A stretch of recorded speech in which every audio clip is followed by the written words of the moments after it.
You investigate some absolutely terrible stuff on the internet. You do, dude.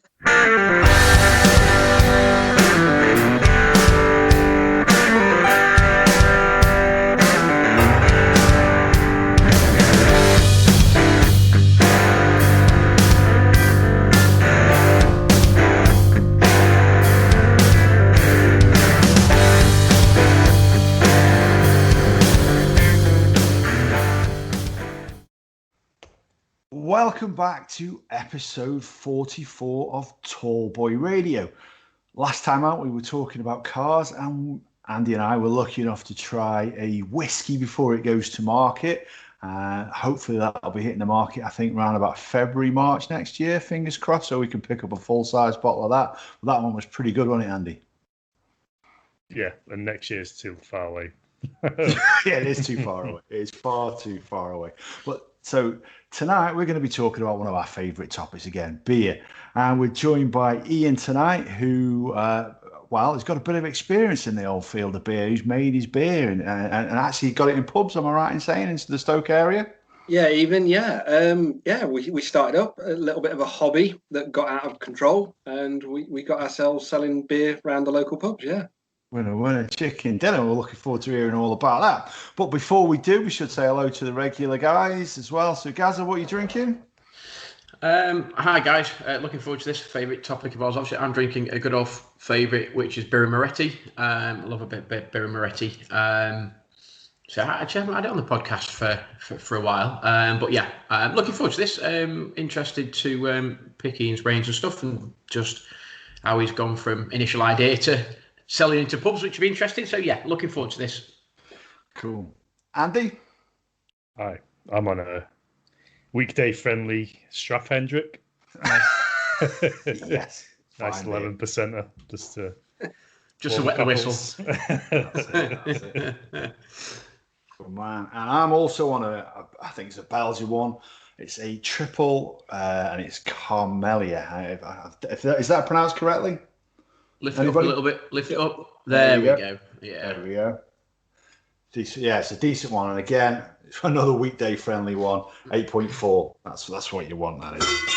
So yeah, it's a good one. And Belgian beers are some of our favourites here, just by the way. So go on. Yeah, I say I'm drinking a Saison homebrew. Unfortunately, I don't know what strength it is, because at the time I wasn't really interested in sort of taking all the readings. I just brew it, see how it tastes. I think it's around about 6%. So winner. Yours. That's what we like. That 6% we see that's an entry level TBR beer. That one is, isn't it? That's what we like. Well, I must be at beginner level, because I think Birra Moretti is about 4.5. Is it? What is it? That's it. Yeah. Yeah, 4.6. So obviously entry level stuff. So breakfast beer, that is. Absolutely. For your cornflakes. That's it. So before we get going, then, has anybody got any shout outs that they want to do?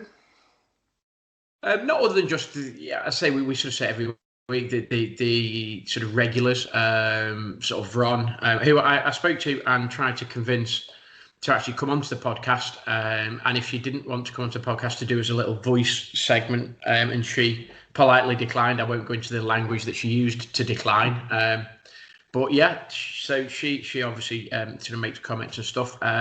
Again, just the normal sort of guys that retweet. Obviously, Tiddy and Shine, a big shout out to them. Jim Maillard, Purposely Curious. People that just the sort of podcast community that are out there. Sort of Scottish Alchemists.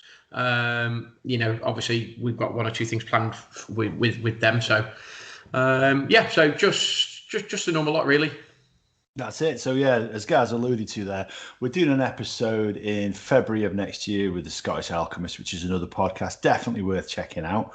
And basically, they're going to send us a bottle of gin, and we're going to send them a bottle of gin, and then we're going to just drink some gin and chat about the different gins. Obviously, they've already had Double Trouble on there, so they've tested that one already. So we need to find them a different one. Any other shout outs from anybody else?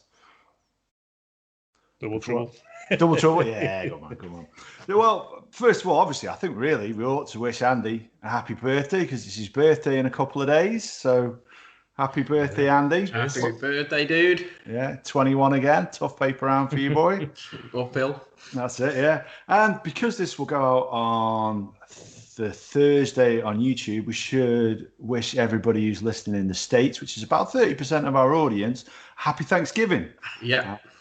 So especially to my cousin Bo, obviously in San Antonio, Tiddy in China, in Oklahoma, as Gaz has already mentioned, Mary and Leonie from the Purposely Curious podcast, who are great retweeting all our stuff, and Todd and Johnny as well from the Toddcast.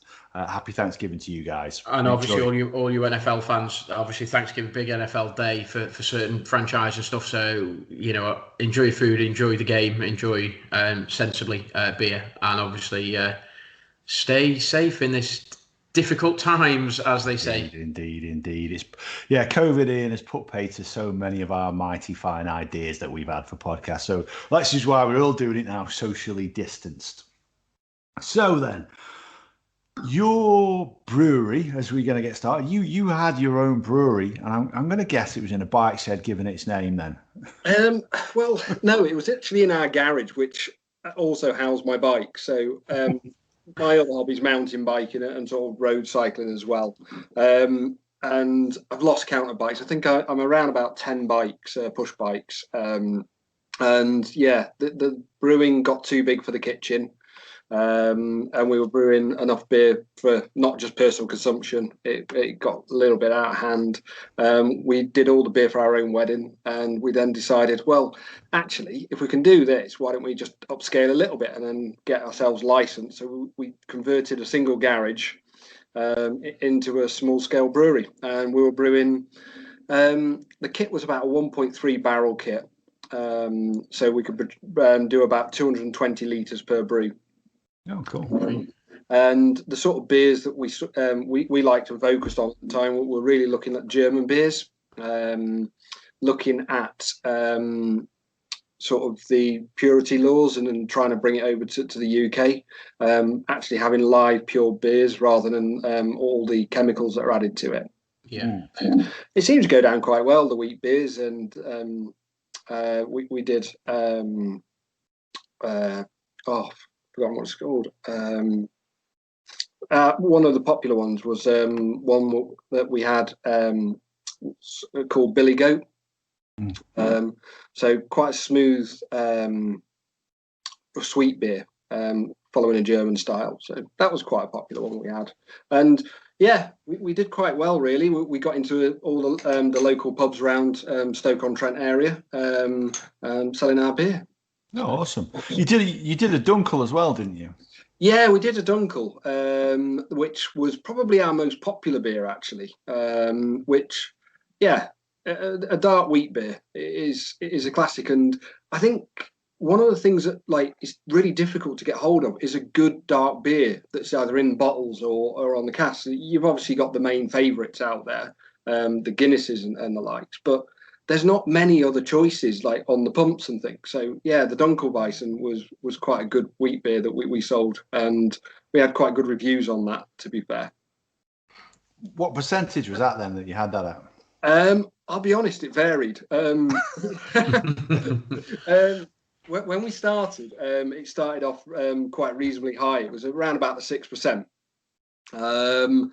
But when we started to sell it, we found that unfortunately the UK market a couple of years back, 2 or 3 years back, weren't quite ready for your 6% on the pumps.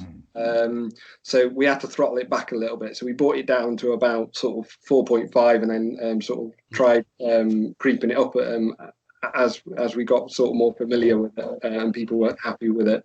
So yeah. It's an interesting market. Although there's a really big craft beer market in the UK, it's quite a niche little market. There's still in a lot of the pubs, they just want a bitter or a lager. There's a lot of education still to happen to get these sort of smaller beers out there. There's only a few. It's still a minority, and it's a shame, really. It is. It is. I mean, Andy, you're a big fan of a Dunkel, though, aren't you? I know when we've been out, you get excited when you see a Dunkel on tap. Yeah, because it's rare.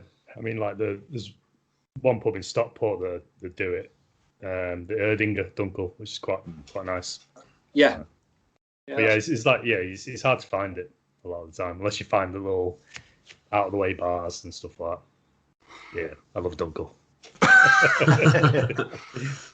So you started brewing then for your own consumption, and like you say, you made the beers for your own wedding, which is pretty impressive. So how did you take it then from the next level? I'm guessing you need, I don't know what the equipment costs to do that. I imagine it's fairly expensive. It is. It's a reasonable upgrade, but it's relatively available. You can literally step up from a small homebrew kit, which will do you 30 litres, 40 litres. And we stepped straight up to a relative, well, what most people in the professional would see as a small kit. 1.3 barrels is like the smallest professional kit. It's just as most people use it as an experimental type brew batch rather than anything big. But really, we were constrained, and we had to try and get this into a single garage. So we had to get the three fermenters and also the 3 brew vessels into the garage. So, starting off with the process, we had the hot liquor tank to go in, then your mash tun, and then your actual kettle or boiler to go in as well. All around about sort of 5 foot high and about sort of 3 foot in diameter.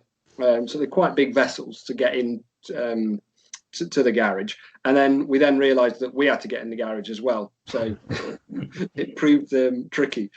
But it's going from doing homebrew to professional. The only real big difference is it puts a lot of pressure on. If you get homebrew wrong, it's easy. You can just pour it down the drain. You think, okay, I wasted a bit of time. But when you pour, if you have to, something goes wrong and you have to pour a big one down the drain, it's a sad day to pour 200 litres down the drain. Wow. And has that happened many times or not? We were quite fortunate. We only had one. That to go. It just, the yeast would not take, and we tried restarting it, and we tried all sorts. By the time we actually finally got it to ferment, it just wasn't right, and it just didn't taste like it should. So no, you just have to say goodbye, and down it goes, and it's a really sad day to let that go down. Yeah. So who was on your sort of tasting team? As such, was it effectively you that said, right, actually I like it, I don't like it, yes, we're going with that, or was there a team of you, a group of you, or? It was, to be fair, it was me and my wife. She was more critical than I was, actually. I'd be like, take that beer. Aren't they always? Oh yeah.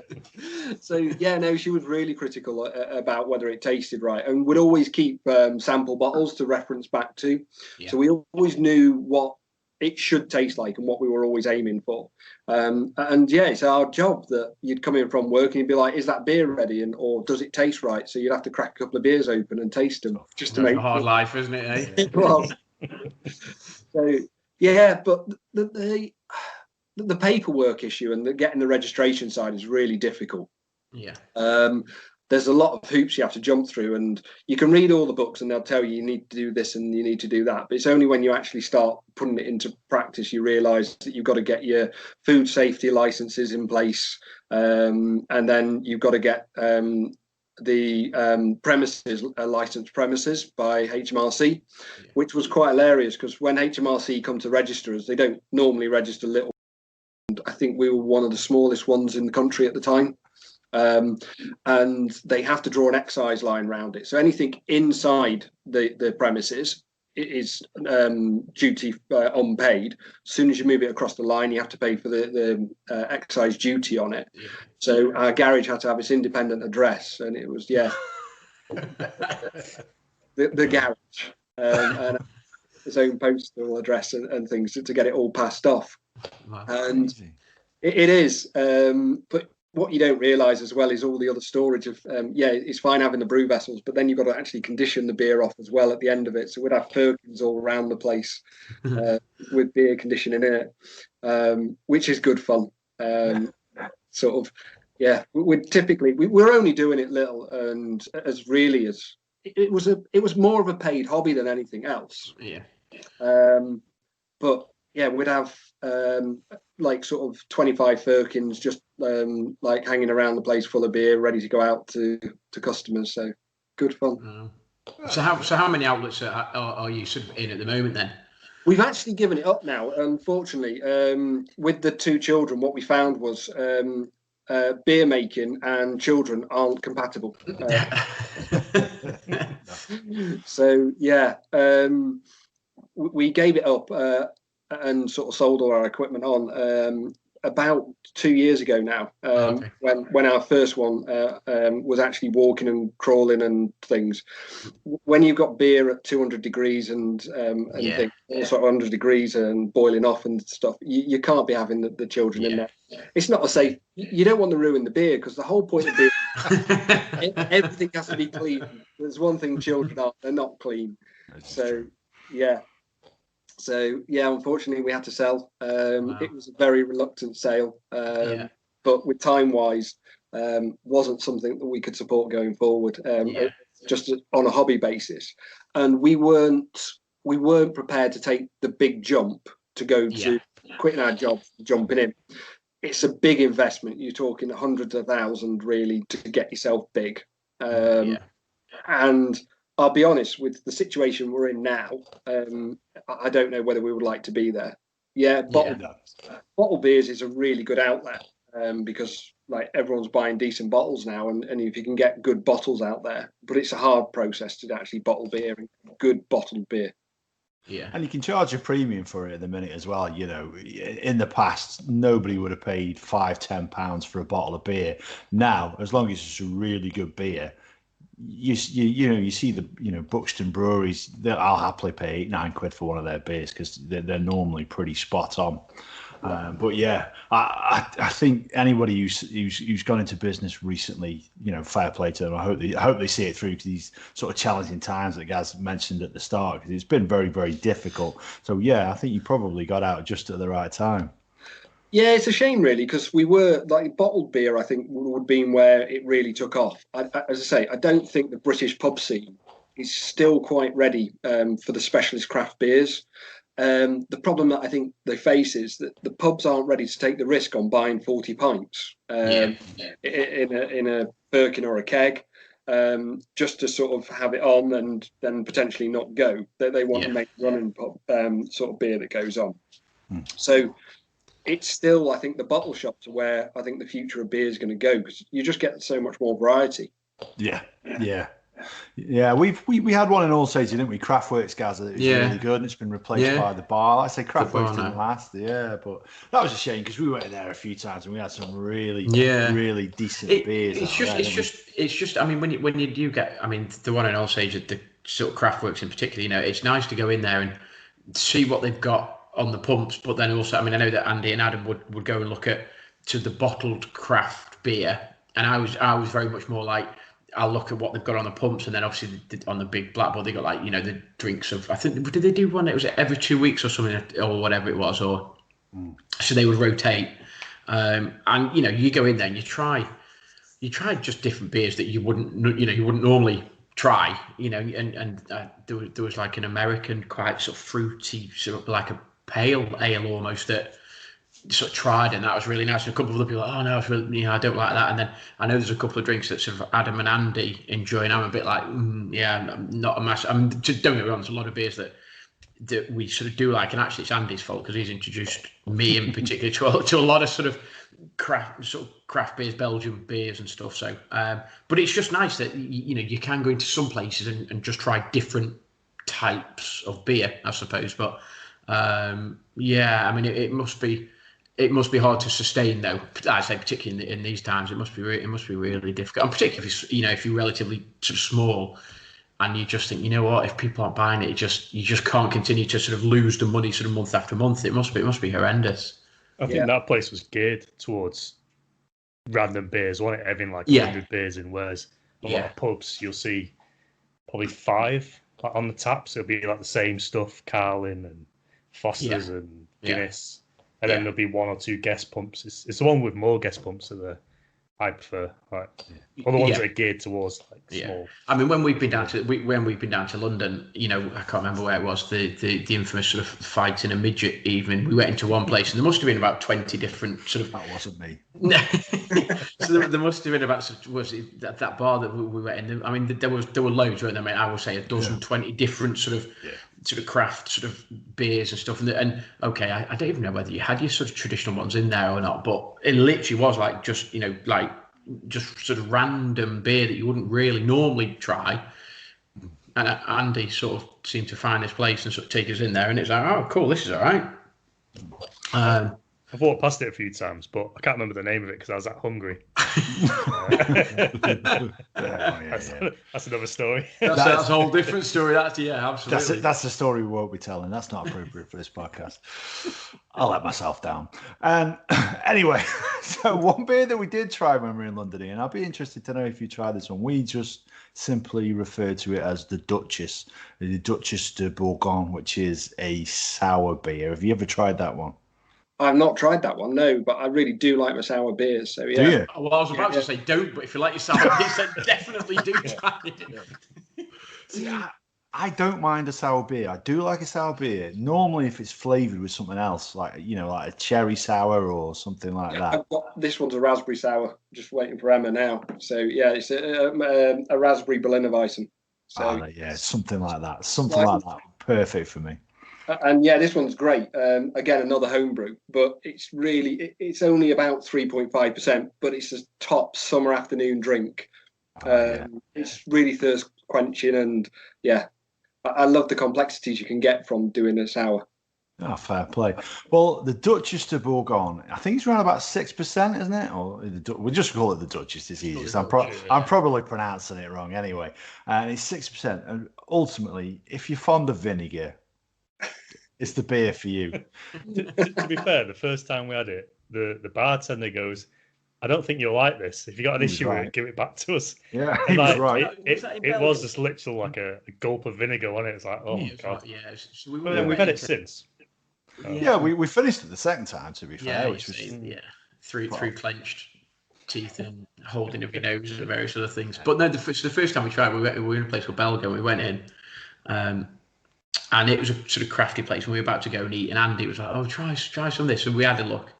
We went, "Oh, try this Duchess." And literally, it was like, "Take the bottle." I said, "What's it like?" "Oh, sour." Like, literally, you can have that bottle back. Don't like that at all. It's disgusting. And to be fair, the barman, he was pretty cool, and he did say like, "Oh, gave us a free beer back then." Yeah. He's like, "Yeah, go on, I'll take it back and have something you want." It's like, okay, cool. But I said to Adam and Andy, so my neighbours sort of three doors down. Chris and Gemma. Chris in particular, he loves his craft beer, and Gemma's the same, but she loves sour beers. And I mentioned the Duchess. She's like, "Oh, it's lovely. I don't mind that. Really, really nice." And I looked at her, I was like, "Really? Like, you actually can drink those?" And she's like, "Yeah, I really like them." Nah, not for me. Definitely not for me. No. So one of the reasons, Ian, why we were keen to get you on here was because we have an idea, and we have some big ideas that most of which don't pan out and never happen. But ultimately, we would like to make our own beer, wouldn't we? Whether it's something that we do, like, I'll be honest with you, you talked us through that process there. Did that sound a bit complicated or what, guys? Yeah. No, it's really not, though. This is the thing, because you can start off, you can buy a kit. Wilkinson's or even Tesco do sell beer kits. Yeah. And you can buy a kit, buy yourself a bucket and some sterilizer and a plastic spoon, and you can have beer 4 weeks later, and that's it. Or you can go really, really complicated and start doing souring beers and doing wild sours and things. So you can make it as complicated as you want. So yeah, if you're up for making a beer, what sort of beer are you thinking? Well, what were you guys thinking then, guys? What if you were thinking of making a beer? What would you make? After being introduced by Andy to various sort of, I love Hoegaarden and Leffe. They're the two drinks that on sort of the podcast I drink quite a bit. Obviously, that might be out of our league or stuff, but like quite crisp sort of pale, cloudy beer, ale sort of thing. That would be quite nice. I don't want anything too heavy. I want, so I don't know. It's hard because I don't know enough about how do you flavour it, how do you get the different sort of consistencies, the different depth of complexity of flavours and all that. Hoegaarden's quite simple because Hoegaarden's made with candied orange peel and coriander seeds. So essentially, it's a wheat beer, which is a wheat beer as such. So it's relatively straightforward to make, and then you just flavour it with coriander seeds and candied orange peel, which gives it the flavour at the end of the day that we all know and love as Hoegaarden. We're definitely trying that, Ad. That's it. I don't really know. Adam lives about 10 yards away from me, so, and I've got a big double garage, so we're definitely doing that. That's it, yeah. And Lef as well, because I've got quite a partial thing for Lef. So and I was looking at an all grain recipe for Lef, and this is the good thing. There's so many websites out there that you don't need to come up with your own recipe ideas. You can do, like we used to. If you're selling commercially, you do have to. You can't copy someone else's beer. But that's what I really enjoy going back to home brewing. You can just go on the internet, find someone else's recipe, and go, well, I don't quite like that bit. I don't think that bit's going to work, but I'll try this. Put something else in, yeah. And you can really pick a style of beer. Lef's quite a relatively easy one. That's got candied sugar in it, which is what gives it that sort of really sweet flavour that comes through.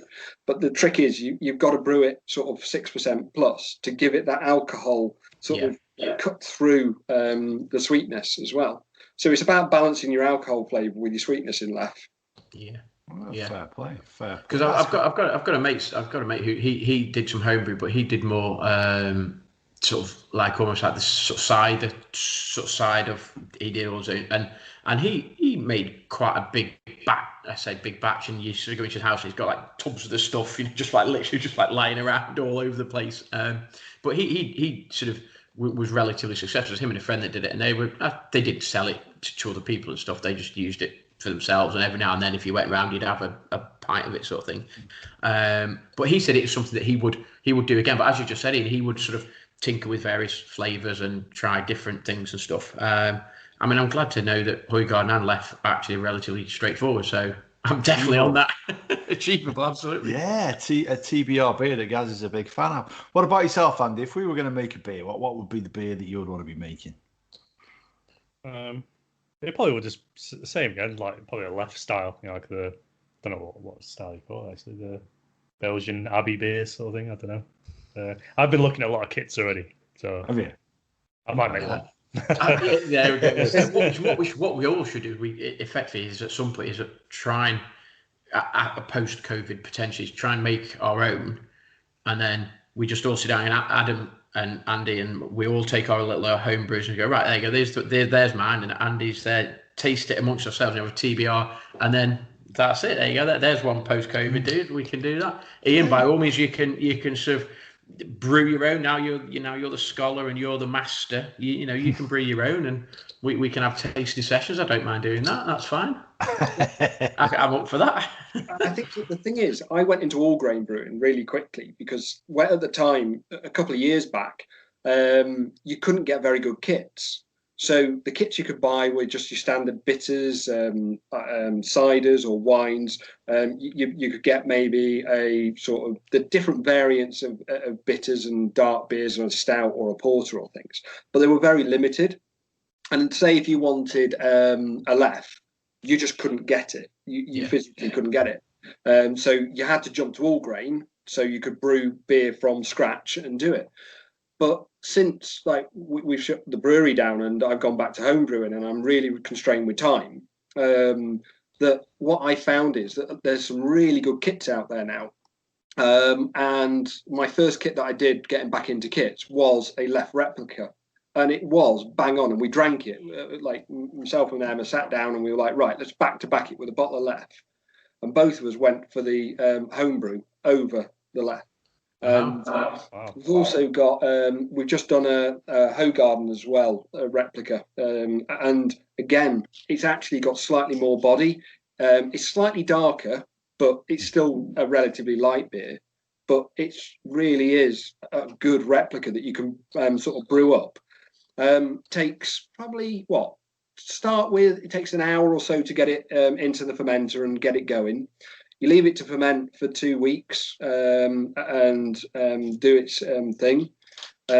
Cold crash it, get it into the bottles or whatever you're going to serve it in. And the bottles are the easiest, to be honest. They're more, once you've got used to them, they're the most repeatable way of serving beer. And then that's it. Let it sit for another couple of weeks. And the longer you can let it sit, the better the beer will be. And then your beer's ready. It really is that simple. It's just about mixing in a big bucket. Yeah. He makes it sound dead simple, though, doesn't it? And I know for a fact I get to I'll be like, so what the fudge to do now? It's like, and I'd be like, I'd have gloves up here and I'd have beer all over the place. Like, how does this work? Ian made it sound so simple. Unless you've had beer on the ceiling, you haven't done it right. I can just imagine that conversation with the wife as well. Yeah, I'm just going to do some home brewing, and then looking up. Yeah, sorry, that was the bit that went wrong. Yeah. We had to repair a dent in the ceiling from when I had an explosion of a cask. So yeah. Don't mention that. And I remember I was at work one day and I took a phone call from an irate wife, and she was like, "One of the firkins has exploded." 72 pints of beer splattered around the garage. So yeah, I think my response was, just mop it up, it'll be fine. Thanks for that. That's just about break Andy's heart, that would, wouldn't it? I would be on the floor. Yeah. Well, I'll run this one past you. So I found a place in Scotland called stuartbrewing.co.uk. Have you heard of them, Ian, at all? No, I haven't, no. Basically, they make their own beers for consumption. I'll be honest, I've never tried them, so I don't know what they're like. But you can book a brew session with them. So literally, you go up, you decide what beer. You taste a few beers while you're up there, which is always a winner. They recommend you don't drive because you get to taste a little bit of beers, and they have a shop as well where you can buy some stuff afterwards. And you try the different beers, and then you decide, well, actually, I'm going to have a go at making that one. And they will basically, you do it. You're a brewer who knows what he's doing, oversees the whole process, make sure you're not making a bit of a mess of things. Yeah. And they will then produce it for you. And you go back in a couple of weeks and you pick it up each bottle. If you want to add hops in after the sort of the brewing process, they'll even do that for you. One of the beers that they will do for you that I had checked on the website, Andy, was the Belgian style sort of triple hops. We all love the Trips beer, don't we? Nice. Indeed, which I'm drinking tonight. And I tell you what, I do love these. So what do we think about that? What are your thoughts on that, Ian? Is something like that an interesting prospect if you wanted to start out? Because it costs you, I'll tell you the cost of the session. So for a 40-litre brew, which gives you between 96 to 108 bottles, 330ml bottles, they'll charge you 220 quid for that. Does that sound reasonable? That's not a bad day out, really, is it? If you think about it, it's going to be a good day out, and you're going to get beer at the end of it. That's really, yeah. That's what I'm thinking. Because you can go on brewing courses as well. When we set up to go professional, because it's different to using a homebrew kit to go into a professional size kit. And yeah, we went on similar brewing courses where you go and brew a beer for the day, actually in big style sort of containers. And yeah, we paid a lot more than that. Wow. So yeah, it sounds like quite a good day out. That's another 2021 trip then to go along with the other 15 trips we've got planned for next year. I think so. And actually, I think we can do something slightly unique with this, obviously, because water is used in brewing at some point, isn't it? Yeah, it's the fundamental. It is. See, I know that a little bit. Paid a little bit of attention. So what happens if our beer was made with holy water? What happens if we had an ordained minister to bless that water before he went to the beer? Would that be a unique selling point, do you think? Probably not. You don't think so? What would the name be? So, we'd have to think about beers. But first we'd need an ordained minister, wouldn't we? And I've got some good news for you on that front. Do you know anyone? I do. Me. I got ordained on the weekend. A church in California called the Universal Life Church. I applied and I got my email through. Certificates in the post. Small fee had to be paid, of course. Are you actually kidding? No, I'm serious, dude. Reverend Beans from here on in, if you will, please. I am an ordained minister. I can carry out weddings. Brilliant. Not sure about funerals yet. Baptisms. I mean, in UK, it's not necessarily legally binding because the Church of England do have a bit of say. Really, you shock me. I could do civil. So, guys, if you want to renew your vows, TBR's available. But here's the best thing: if we do get that trip to the States plan, I can legally marry people in 46 of the 50 states now.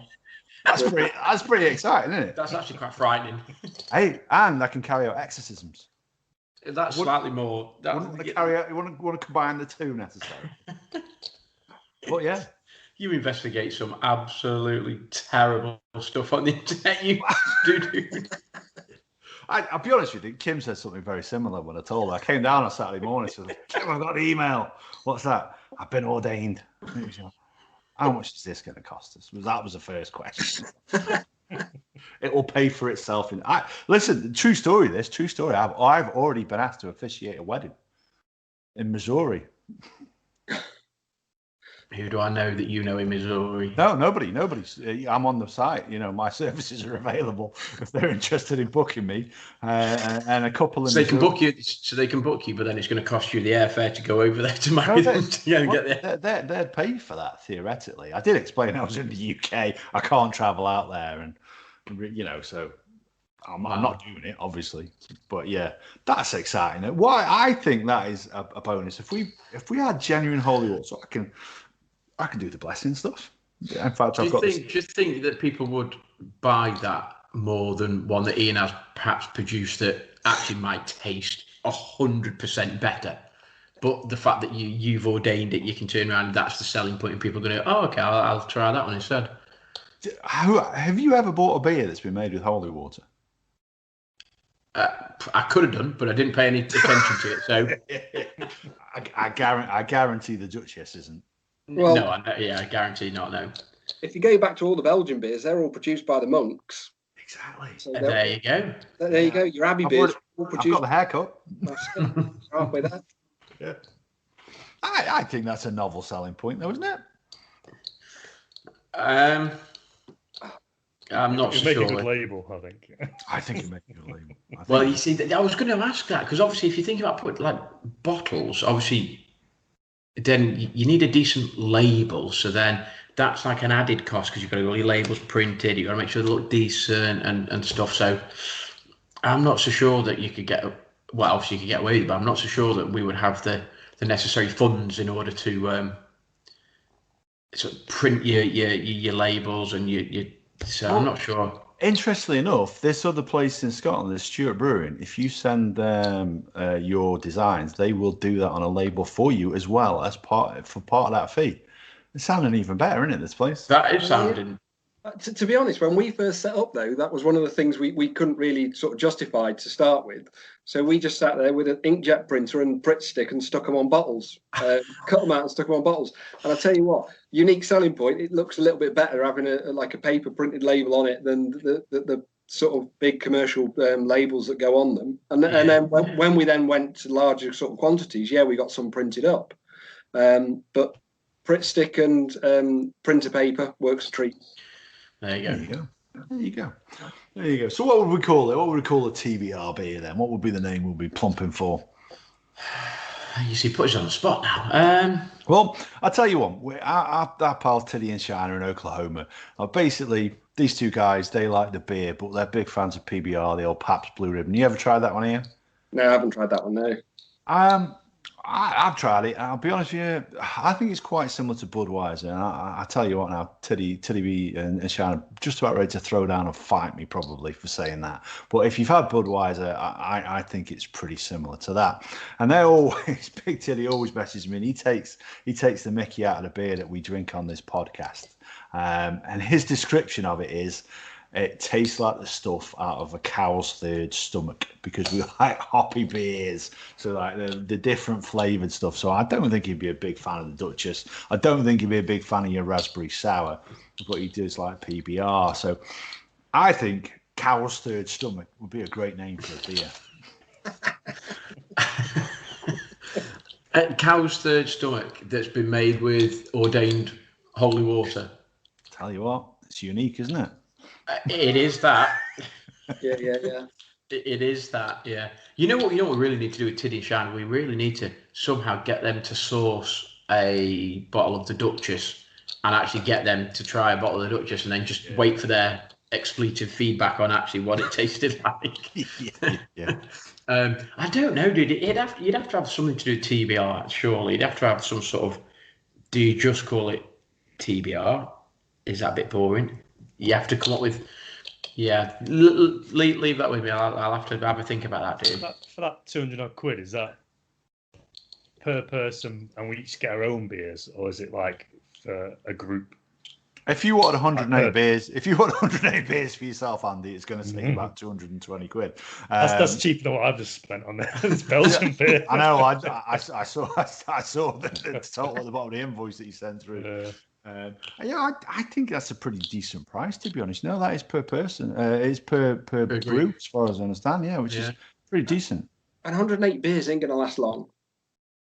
No, I mean, our original idea was ultimately, once COVID's over and done with, we can go and do some of the podcast gatherings and hopefully try and spread the name of TBR amongst them and sell our beer to a few people. I do have a license, by the way, to an off license, so I can sort of legally sell beer on a designated premises. I'm not sure how that works and all that. We'll have to look into that. But I do have an off license to sell beer, and an ordained minister. It would be great post COVID. I mean, we've been thinking about and talking about lots of sort of outside broadcast ideas that we as a podcast would like, places we'd like to go to, places we'd like to go visit stuff, and obviously. So the whole COVID thing's put a bit of a back burner on it. It would be nice to go with some merch, which we sort of have got some. Obviously, Adam's sporting the TBR shirt there. There you go. Yeah, it's a dark shirt. So we have got some merch. And Gazzy, I don't know if you see this one. If I hold it up to the camera. I can. Yeah, there we go. The new TBR Mason jug with our mugs on it. Small Boy Radio. So it would be great to turn around and say, you know what, we're going to go with some bit of merch. Here you go, give them out. And we talked about sort of darts flights and beer mats and that sort of stuff with our logos on. But it'd be great to sort of say, actually, we've got some bottles there, and there's, let's say, the TBR beer or whatever. So there you go. Do you want to try a bit or buy a bit or whatever? That would be quite cool. I have to admit, that would be quite cool. Well, that's the other side. If we can sell it, we can make a bit of money back on whatever we make. Obviously, like we say, we give half to charity, and then the rest gets plowed back into doing something different with the podcast. We would never take a penny of it for ourselves. That's the whole principle behind it. So I think if we could go and sell our beer, hopefully, then make a little bit of money back and cover the cost. It's a little bit of a no-brainer. Yeah, if you can do that and look at it. I mean, Ian knows how hard it is to, I suppose, get your beer out there as such, and I'm not suggesting for 1 minute that we're talking about it now, and in a year, 2 years time, TBR beer is going to be in millions of outlets and we're selling. That's obviously not going to happen, but it would be quite cool if you could go somewhere and you had 100 bottles of the stuff, and you could turn around and say, give us a couple of quid for the bottle or whatever. Do you know what I mean? And then that covers your cost of the day out to Edinburgh or Glasgow or whatever it was. Edinburgh, was it? So if you could do that and then that gets the name out, that would be pretty cool, to be fair. I like you thinking with that. I think so. I mean, to be honest, listening to Ian's side of things, it sounds to me fairly complicated. Maybe to be honest, I tell you what, you don't know Gaz's dad, Ian, but if we did, we'd have a sample tester right there on every single day of the week. If you're saying you come home from work, you got to test a few beers, you'd be fighting Big Grey out of there. Mate, I'm not being funny. He'd move into the garage if he knew some home. He'd be chucking out his flipping bedroll and his pillow, and that'd be it. He'd never bloody get rid of him if he knew his own brew in there. I do remember years ago in the house that me and my brother and we sort of grew up. We grew up in when we first moved into Alsage, and there was a cellar, and I do remember that my dad did home brew at some point, because I remember then Dad invited some people over to watch. I think it was a World Cup cricket final or something on, and it's on sort of middle of the night, and he got some friends over, and I remember him serving home brew beer and I remember going down and the smell of it in this sort of little cellar and stuff. So he has done it. So he has got some experience of it. I mean, it's a long time ago, and he's obviously, there's various experiences he's had between then and now, and whether he can remember what he did and how he did it, I don't know. But he also used to get a barrel in at Christmas, didn't he? You see, I remember being around your house at Christmas back in those days. He'd have a barrel in the kitchen. Yeah, that's it. So I mean, obviously he didn't, because he used to run. So he would manage sort of leisure centres, and he used to run and be responsible for sort of local bars and stuff. So he would have contacts in the brewing industry, and he literally would have like effectively his home bar, and he would buy some barrels in, and he'd pipe them, and he'd pump them and stuff. And you're literally like, I'm gonna go get a beer. Like, there you go, come on, get that. So, but he didn't obviously brew all that himself, but he would, Dad, come on, we need the pipes cleaning. There you go, come on, sort them out. He'd be proper up for that, I'm telling you. Oh, absolutely. Have you ever done that, Ian? Have you had your beers on tap in the old house like that? No, well, we've got little taps, but we've not had the big ones. So yeah, we just tended to go for the bottles and the mini kegs type things that you can get, these little like sort of small bar servers. But yeah, I think danger is if you put a full one on. The problem is once you crack a firkin open, it's got to be drunk within 3 days. So that's good going. 72 pints in 3 days is going to be a tall order. It's a party, isn't it? At the end of the day, it's not you drinking it yourself. It's you need to get some mates over, and they need to. I don't know. Big Grey back in the day, that wouldn't have been a problem. That would not have been a problem. 25 pints a day. Yeah, I'd back him. Yeah. Yeah, no, that's a party, that is, isn't it? That's one of those. Come on, guys, I'm going to crack this. There you go. Happy days. Yeah. Get some mates over. Get drinking that. Brilliant. Yeah. I like the idea of that, I have to admit. Yeah, post-COVID, nice summer's day. There you go. There you go. There's the garage. You're just going to. There you go. Open that up. Nice. But you've got to start thinking now. This is the thing with beer. You need to start thinking 3 months ahead. Yeah. So if you want to produce a beer for next spring, you need to be thinking about what beer you want to be producing. Start getting it on order. The thing is, home brewing's gone absolutely through the roof. Like when the first lockdown took in, you couldn't get homebrew kits or anything to do with homebrew. The internet sold out of it instantly. So yeah, if you want to have a think about it, brew it. But you need to always be that 3 month cycle ahead, so the beer can sit, mature, and age itself nicely. So if you want a nice light spring beer, brew it in the winter so it's ready. When you're doing your winter beers, you've obviously missed. Well, really, you've missed your dark winter months now. But you'd want to be brewing them back in like sort of August, September time to get them ready for Christmas. The longer sorry, go on. So the longer you can leave it just in the bottle to condition, the better it is. And it does. Beer is like wine. When you do like a homebrew or like have a live beer, it will mature with age. The beers that you buy from most shops have been pasteurized or filtered, so they're not going to mature in the bottle. But if you go for some of these sort of high-end craft beers, they will mature in a bottle. There you go. I know. There's one that Buxton do, and Andy and I had it. Sorry, watching the Super Bowl. I don't know if you ever had it. It's Yellow Belly. It's a peanut biscuit stout. I don't know if you ever tried that one. I think I've tried it. Yeah, I've tried a taster of that one. Yeah, I quite like that one. Yeah, absolute belting beer. And the guy who sold it to me said, seriously, stick this in your cupboard, leave it there a couple of years, tastes even better. And it's like, yeah, no, this is going on the weekend, dude. This is too That's the problem. As soon as you get a really good one, it's just gone, and you end up going out to just like search for that final bottle, and you're like, oh no, it's gone. Yeah. Well, I think they're putting this one back into production because they stopped doing it for a while because obviously the packaging was a little bit controversial because it was like a black bottle with the sort of like the white paper around it, so it looked a little bit like a clan mask. And obviously you then unwrapped it, and Yellow Belly obviously is about the cowardice, of racism. So it was a good message, but I think some people took offence to the packaging. But I do think I've read somewhere that they are bringing it back, that it's bottles still available for sale, and that one wasn't another expensive one. I think it was about 10 or 11 quid for a 330ml bottle, but worth every penny. Absolutely love that beer. So going back then to what Gazzy's favourite beers and the Hoegaardens and the Lef. Yeah. How so you sort of saying how long would we, if we made it, how long would be best to leave it? What's the sort of time process then involved with that bad boy? You could drink it in 4 weeks, but if you could leave it for 8 to 10, it would be really good. And yeah, it would, because it's a live beer in a bottle. There's no age to it. It's not going to go off. So you can leave it as long as you like, and it's not going to spoil. It's quite interesting to know, though, isn't it? Yeah, we're definitely doing that. We're 100%. We're definitely doing that.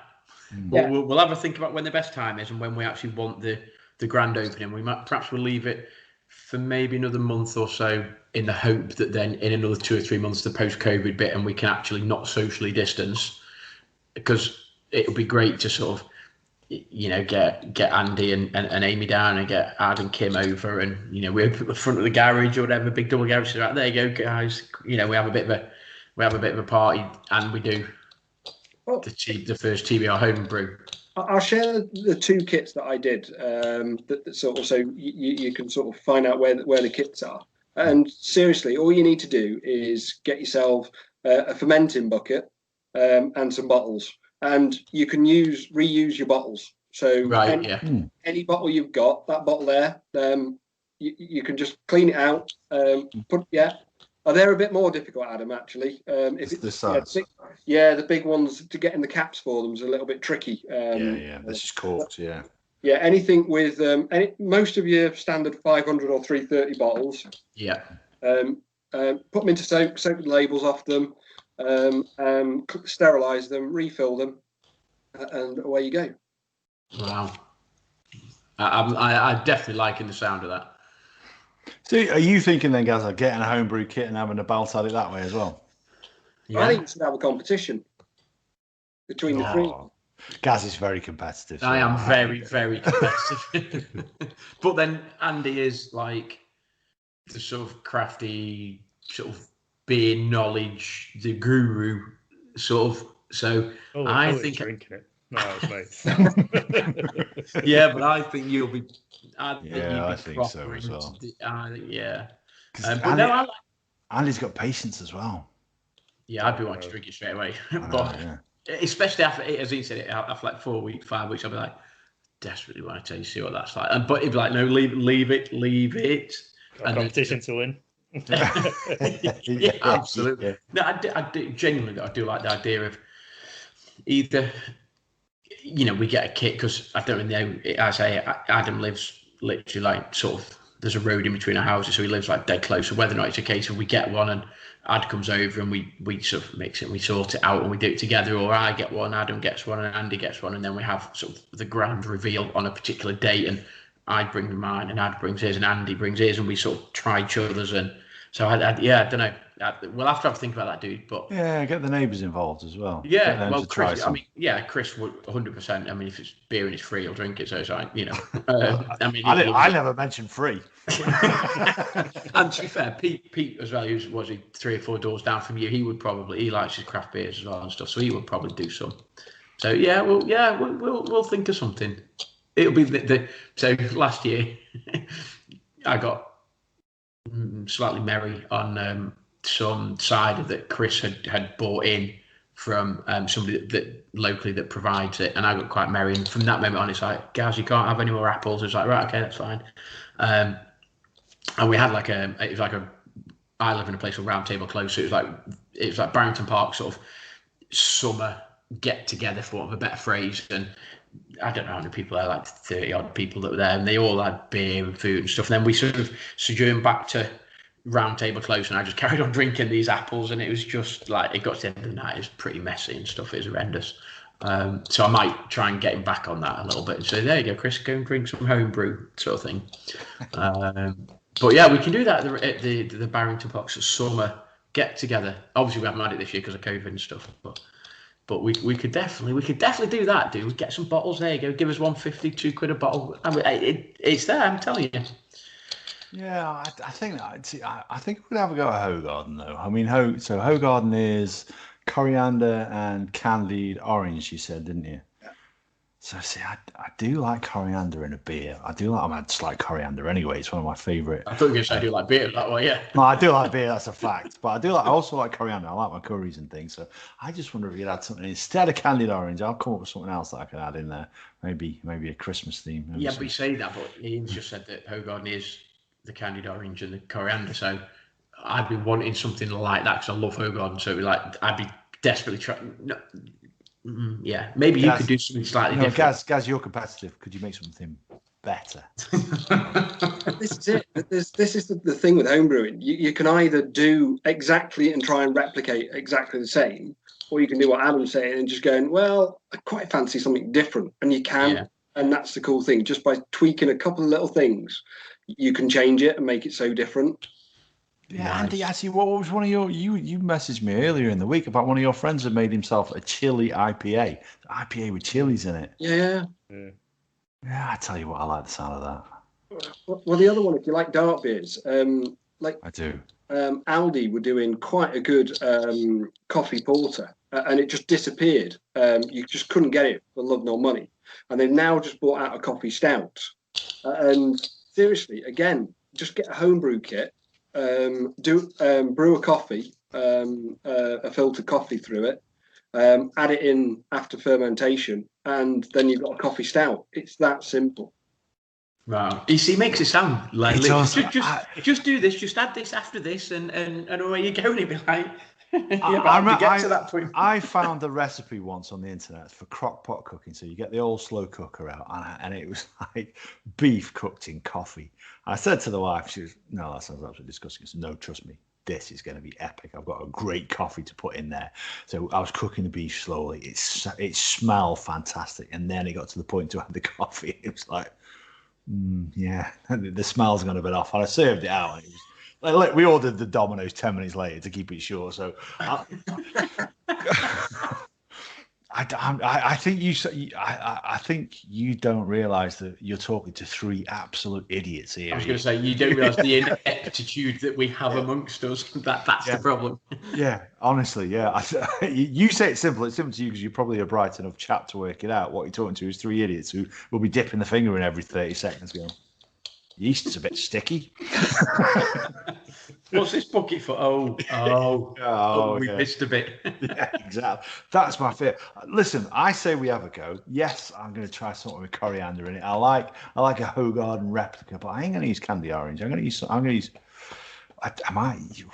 You know, one of my favourite beers, guys. Favourite fruity beers. Don't say pineapple. No, not pineapple. No, mango. No, equally tropical. Banana. The Mongozo or whatever. Yeah, Mongozo banana is one of my. Again, it's a weaker beer, 3.5, definitely a breakfast beer. But I tell you what, it's a cracking one. It's a flavoursome. So I wonder if candied banana and coriander would work. Banana beers are really difficult. It was the first thing I tried. If you say it's difficult, you've got no. I've got no one. Bananas. You think, okay, they're really flavoursome. You just add bananas to a beer. You can put loads of bananas in a beer, and you'll taste it, and it's just like doesn't taste of bananas at all. So it's the hardest flavour to get into a beer. Have you ever tried Mongozo banana? I've not tried that one. No. Interesting enough, it doesn't taste of banana. It tastes of those banana sweets, which don't particularly taste of banana. Taste like banana, no, yeah. No, they don't, no. But that's because probably rather than adding bananas to the beer, they probably just added artificial banana flavouring. Yeah, they just added the sweet. Yeah, she banged it off. Because that is what a lot of beers or breweries actually do. Rather than actually adding the real ingredient, they're adding just an extract like vanilla extract or an extract or something. And a lot of peanut butter beers as well are peanut extract rather than actually putting peanut butter into them. But your craft brewers are actually putting peanuts and peanut butter into beers to try and get the flavour in there. Wow. Yeah, I had an American one, which a peanut butter stout. I bought that in York, actually, from a bottle shop in York. I tell you what, that one was fantastic. I'll have to dig out the picture for that one. So, yeah. So, final thoughts then, because we're coming up to around about the hour mark then. Beers. if you're going to replicate a beer, then go on. Yes, Hogarden. You don't want to deviate from that recipe at all.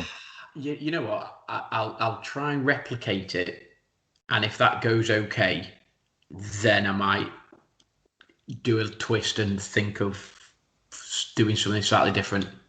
So I've just got this feeling we'll be tasting Gaz's beer and going, this tastes exactly like Hogarden. And then when he pulls his recycling bin out, it's cranking.